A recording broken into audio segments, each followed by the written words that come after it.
bait atau habaib paling banyak sekarang di mana? Ya, di mana? Di Yaman. Yaman negaranya kecil. Cuma di daerah Tarim itu memang banyak ya, Hadramaut, tempat Al-Habib Umar bin Hafiz. Mekah enggak ya.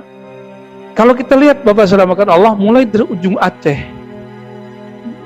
Medan ya, kemudian pesisir Riau, Jambi, kepulauan di Riau, di Malaysia, di Singapura, Palembang, sampai ke Betawi, sampai ke ujung Banyuwangi, ya, itu semua pesisir pantai, sampai ke Lombok sana, sampai ke Ambon, Pak.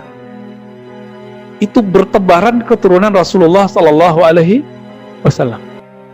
Dan jumlahnya itu mengejutkan sekali, lebih banyak dari jumlah yang ada di tanah Arab. Bahkan teman saya yang sibuk mengurusin itu mengatakan apa? Beberapa klan, jadi suku, Qabilah kira-kira begitu ya. Misalnya As-Saggaf, Al-Idrus, itu namanya suku-sukunya, Pak. Famnya, mereka nyebutnya family-nya. Itu ada di Indonesia yang masih bertahan, sedangkan di Yaman sudah nggak ada. Nah, ini indikator besar ini, Pak. Indikator besar ini, bahwa besar kemungkinan Al-Mahdi muncul di negeri kita, di Nusantara. Ini bukan kabar gembira, tapi hitungan kita secara kalkulasi ilmiahnya sangat besar kemungkinan di negeri kita. Tapi kapan? Nah, itu bukan urusan kita, Pak. Nah, jangan coba menakar-nakar tahun sekian, kecuali itu datang dari dia, gitu. Datang dari Imam Mahdinya. Namun kabar baiknya, jika fitnah Dajjal, kekacauan Dajjal sudah muncul, maka otomatis si Al-Mahdinya juga sudah muncul. Tapi baru tanda-tandanya, Pak. Sebagaimana Ad-Dajjal sudah diikuti orang, disembah orang, maka Imam Al-Mahdinya juga sudah mungkin memiliki murid sekarang. Kira-kira begitu, Pak. Tapi kalau mengikuti kitab Awariful Ma'arif, orang yang punya ilmu mengenal Allah, ma'rifatullah, itu kan ada dua jenis. Ada orang sufi, soleh, pakai serban, pakai kopiah, ya, pakai begini, pakai jenggot, pakai gamis, ya kayak ustadz kita lah ya, kap gitu. Tapi serbannya kan belum ada tuh. Itu sufi atau orang soleh, kira-kira begitu, orang alim. Tapi ada yang disebut malamatiyah. Apa arti malamatiyah? Dia menampilkan yang bukan di dalam hatinya untuk menyembunyikan kebeningan kalbunya. Jadi hati-hati, Pak. Jangan-jangan sang Imam Al-Mahdinya sudah ada, cuma dia penampilannya sama kayak orang-orang biasa, kita nggak tahu, gitu. Dan menariknya apalagi, di agama Yahudi dan Nasrani itu ada ajaran tentang Imam akhir zaman itu, sang penyelamat di akhir zaman. Orang-orang Yahudi punya istilahnya, mereka nyebutnya Tazor atau apa ya, kita cek di buku-buku mereka yang online, ya, kan banyak tuh PDF mereka, jurnal-jurnalnya. Mereka punya juga istilahnya, Imam penyelamat di akhir zaman, yang nanti akan mengembalikan kejayaan Nabi Sulaiman di Yerusalem. Makanya sekarang mereka sudah siap-siap kembali ke Palestina sana, ke Yerusalem, untuk menguasai kembali. Tapi nggak usah khawatir, Pak. Salah satu misi dari Al-Mahdi itu nanti menguasai Al-Quds, menaklukkan kembali Al-Quds dan dikembalikan ke umat Islam. Baik. Apa dasar saya mengatakan jangan-jangan Imam Al-Mahdinya itu malamatiyah, menampilkan hal-hal yang biasa sehingga orang tidak mengira dia punya ilmu itu, padahal di dalamnya dia sangat mengenal Allah Subhanahu wa Ta'ala. Ini contoh, di antara Bapak ini kan ada yang kuliahnya unik-unik, ada yang mampu berbahasa yang kita nggak mampu, ada yang punya skill yang kami tidak mengerti skill itu. Kelihatan nggak dari jidatnya? Nggak ya?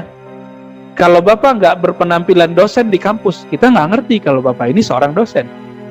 Bapak ini seorang direktur, GM. Kalau nggak ada kartu pengenal, kita kan nggak ngerti. Baju semua orang sama, kira-kira mirip begitulah, Pak. Ya, Mirip-mirip begitulah. Dia pakaiannya sama kayak kita, tapi rohaninya kualitasnya berbeda. Apa dalilnya? Dalam banyak hadis, salah satunya riwayat ini disakatakan yuslihuhullahu ta'ala fi lailah.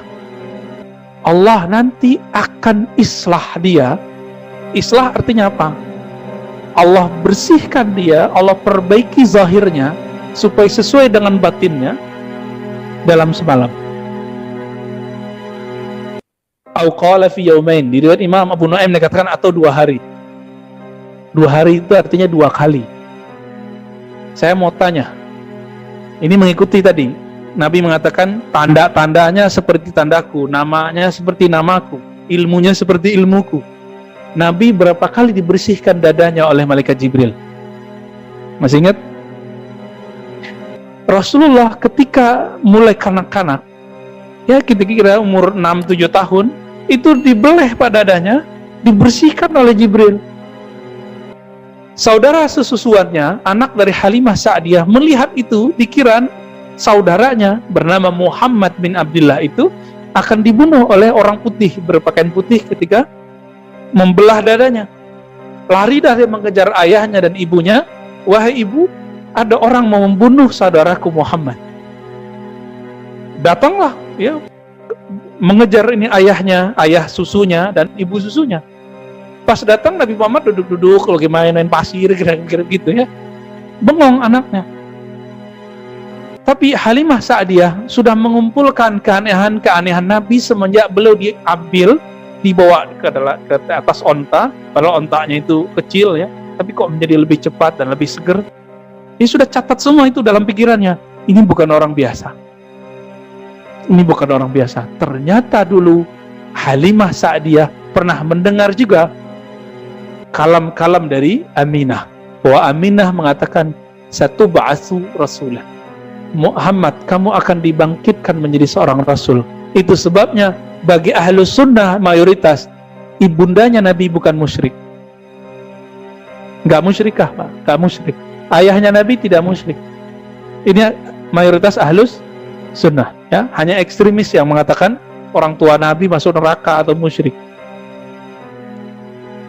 Oke. Jadi kalau Nabi dibersihkan di waktu kecil, lalu terakhir sebelum Mi'raj, benar nggak?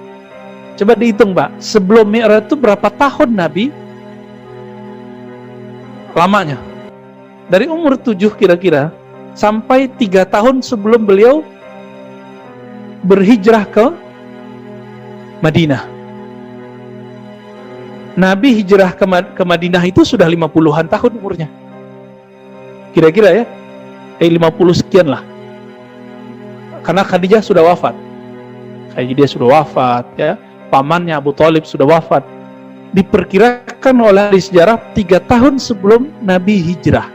Kira-kira nih ya. Ada yang mengatakan 2 tahun. Tergantung nih riwayat mana yang dia pakai.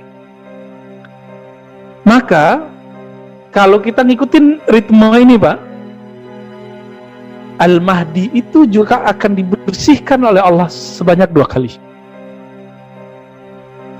Pertama waktu kecilnya, kira-kira umur 6 atau 7 tahun. Yang kedua, sebelum beliau mendeklarasikan atau hijrah dirinya sebagai Al-Mahdi di depan umat. Kira-kira begitu. Kira-kira berapa tahun? 2 atau 3 tahun. Ini perkiraan Bapak ya. Maka kalau dihitung, berarti 3 tahun setelah itu terjadi perperangan antara beliau dengan Dajjal.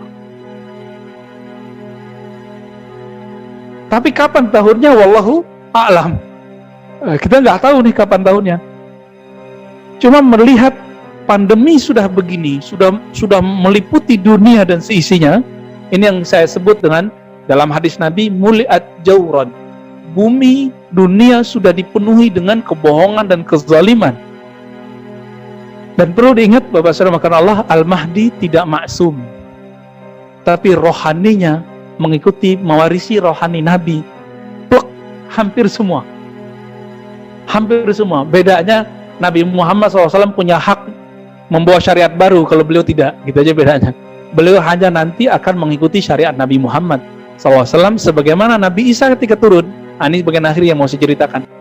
ketika Imam Mahdi itu memimpin sholat. Jadi dunia sudah dikuasai oleh Dajjal nih dalam waktu 40 hari itu.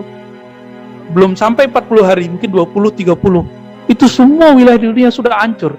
Bayangkan Pak sekarang, kalau semua negara resesi, habis resesi nanti apa lanjutannya? Krisis ekonomi. Kalau berlanjut, kan resesi orang masih kuat ya? Masih kuat ini. Cuma pertumbuhan ekonominya yang nggak ada. Ya udah minus. Kita waktu tahun 98 sampai 20-an minusnya. Kalau berlanjut, ini bisa semua negara, bukan negeri kita aja. Nah, ini yang disebut jauran, kezoliman di mana-mana. Di saat itulah Al-Mahdi itu kemudian datang ke Makkah, Madinah. Jadi Imam Al-Mahdi sekarang bukan di Makkah, bukan di Madinah. Tapi beliau nanti akan datang ke sana. Kenapa? Di sana itu dijaga oleh malaikat-malaikat Allah sehingga Dajjal tidak bisa masuk. Gitu. Di saat berjuang dan itu diperdebatkan di mana tempatnya, apakah itu di Syam atau di Al-Quds atau di mana tempatnya, lagi sholat, mau sholat nih, udah maju Imam Al-Mahdinya mau jadi imam, Nabi Isa turun. Ketika Nabi Isa turun, hanya Al-Mahdi yang mengerti itu Nabi Isa.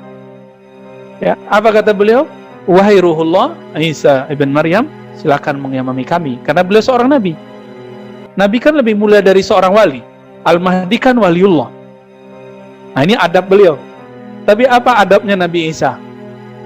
Masih ingat Nabi Musa berdoa, ya Allah jadikan aku nabi umat akhir zaman. Apa kata Allah? Sudah ada nabinya. Ya udah kalau gitu jadikan aku umat nabi akhir zaman. Jadi selevel Nabi Musa, induknya syariat Nabi Isa kan di Nabi Musa. Nabi Isa kan belum menyempurnakan, belum mengurangi juga. Jadi baru cuma berapa ajaran Nabi Musa yang direvisi oleh Nabi Isa. Jadi induknya di Nabi Musa. Nabi Musa sebagai induk itu berharap menjadi pengikut Nabi Muhammad, apalagi Nabi Isa. Maka adab beliau, engkau yang jadi imam, aku jadi makmum. Maka Nabi mengatakan, betapa luar biasanya kalian ketika Isa turun, wa imamukum minkum. Imam kalian bukan Nabi Isa, tapi imam kalian adalah Imam Al-Mahdi. Ini bisa menolak asumsi yang ditakutkan oleh Shaltut. Shaltut mengatakan hadis mengenai Nabi Isa hanya memperkuat doktrin Kristen. Itu tidak benar, karena buktinya nanti dia jadi makmum. Ya, saya belum cerita Dajjalnya loh Pak ya. Nanti next kalau umur kita panjang kita bahas bagaimana perperangan akhir zaman itu. Ada namanya Sufyani, ada perang Dajjal, ada Dajjal ketemu orang dibelah badannya, terus dihidupkan lagi.